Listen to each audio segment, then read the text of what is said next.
আমি বিশ্বাস করি দেশের দায়িত্বশীল সকল রাজনৈতিক দল এ বিষয়ে একমত যে বাংলাদেশের এই সীমানার ভিতরে যে সীমানা 47 হয়েছিল এবং 71 যে সীমানাকে নিয়ে স্বাধীন সার্বভৌম বাংলাদেশ প্রতিষ্ঠিত হয়েছে, এই সীমানার হেফাজত করা আমাদের সকলের পবিত্র দায়িত্ব এবং এটা আমাদের রাজনৈতিক ঐক্যের ভিত্তি।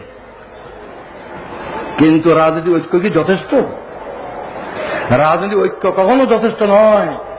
আদর্শিক ঐক্য ব্যতীত রাজনৈতিক ঐক্য ক্রিয়াশীল হয় না। আমি অনেক ভেবে চিন্তে তালাশ করে দেখেছি যে 3টি কথাই হচ্ছে আদর্শিক ভিত্তি।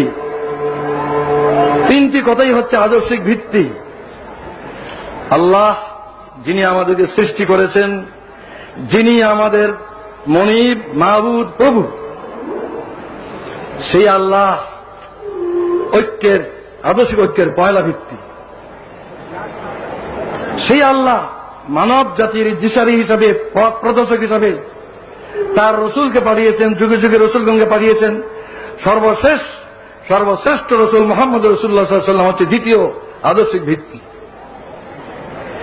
তৃতীয় আদর্শিক ভিত্তি হচ্ছে আল কোরআন, যা মানব জাতির জীবন বিধান আল্লাহর পক্ষ থেকে রসুলের মাধ্যমে এসেছে। এই আল্লাহর রসুল এবং আল্লাহর কোরআন এর কোনটাই জামাত ইসলামীর দলীয় সম্পদ নয়। এই তিনটার কোনটাই কোন দেশের কোন দলের তাদের নিজস্ব সম্পদ নয়। এই সম্পদের ভিত্তিতে আমাদের মধ্যে ঐক্য না হওয়ার আমি কোনো কারণ দেখি না। আমি অত্যন্ত আনন্দ বোধ করি যে আমাদের দেশে প্রধান দলগুলির নেতৃবৃন্দ তারা মুসলিম। আমাদের দেশের প্রধান দলগুলির নেতৃবৃন্দ মুসলিম।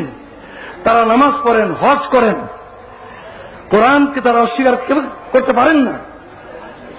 নামাজ, রোজা, হজ এগুলি কোরআনেই আছে, তারা এগুলি করেন। সুতরাং আমি কি করে মনে করবো তারা কোরআনকে পছন্দ করেন না?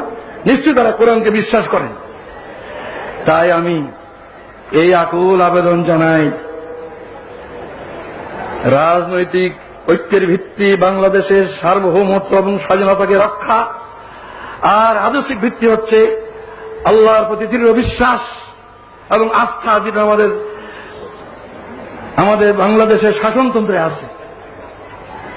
দ্বিতীয় মুহাম্মদ রাসূলুল্লাহ সাল্লাল্লাহু আলাইহি ওয়াসাল্লামের নেতৃত্ব, তৃতীয় কোরআনের বিধান। এই ঐক্যের ভিত্তিকে যদি আমরা গ্রহণ করি, কাল থেকে আমরা দেশ গড়ার কাজ শুরু করতে পারি।